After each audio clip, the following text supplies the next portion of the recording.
And that's where we'll get to the conference finals. Now you have the Bucks and the Hawks in the conference finals, and you have the Suns and the Clippers. Let's start with the Suns and the Clippers because their game started, or their series started right now.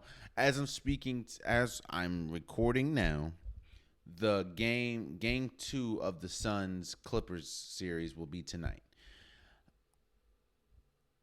I think that the I think Kawhi Leonard not being there is huge for the Clippers.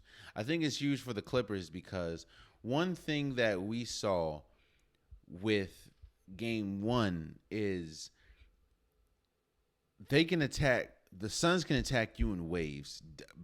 Devin Booker can go crazy. DeAndre Ayton can go crazy. They're a really good 3-point shooting team with Mikal Bridges and Johnson and Cameron Payne. Like they're a really good shooting team, and they're a young, complete team. I said this before. They're probably the most complete team as far as youth.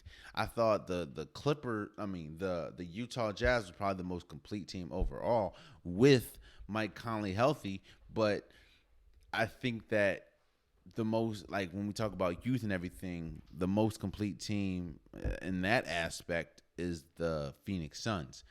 And I think Kawhi Leonard not being there definitely hurts the Clippers more this series than it does against Utah. And with right now, I mean, I think they've won. I think the Suns have won 8 straight conference. I mean, 8 straight playoff games, which is a franchise, or 9 straight, which is a franchise record. I think that you're catching the Suns at the worst time now with with Chris Paul not being there right now due to COVID protocol. That I think this game, or game 2, is the most important game for the Clippers. If the Clippers go down 2, I understand that this is. I mean, they went down 2-0 against the Dallas and against Utah, but I just don't think this team without Kawhi Leonard, I can't think you can expect them to come back from a 2-0 series deficit without your best player. Not to mention, if you go down 2-0 and they don't have Chris Paul, their best player is coming back in the series sometime. Kawhi Leonard is still up in the air. So I'm going to say Suns win this series in, I'm going to say six games. I think Suns win this series in 6 games, meaning the Suns will make it to their first NBA final. No, not their first. But the Suns will make it to the NBA finals in my opinion. On the East, I don't think this is a close series in my opinion at all. I think that while the Hawks, now I know people say don't count out the Hawks. Look what they did to Philly. Yeah. The Bucks is not Philly. Ben Simmons is not Giannis. I think that the Bucks is too much for the Hawks. I think they're better defensively than Philly, even though I know Philly has all the defensive players. They're better than Philly defensively. They're better than Philly offensively. They're better. Like they can scheme better than Philly. The Bucks have a player that, even though he can't shoot, he ain't scared to shoot, and he can dictate the tempo, and that's Giannis.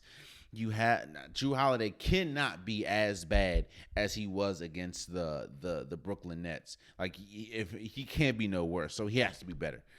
I just think the Bucks are a different level than Philly. They're a different level than the Knicks, and I don't think the Hawks can. I mean, even though Trae Young did have a really good series against Philly, the size and the defense that Ben Simmons presented against Trae Young kind of hampered him the last 2 games. The last 2 games he didn't have the greatest of games. Oh, that's a lie.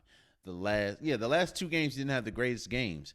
And you can throw Pat Connaughton, you can throw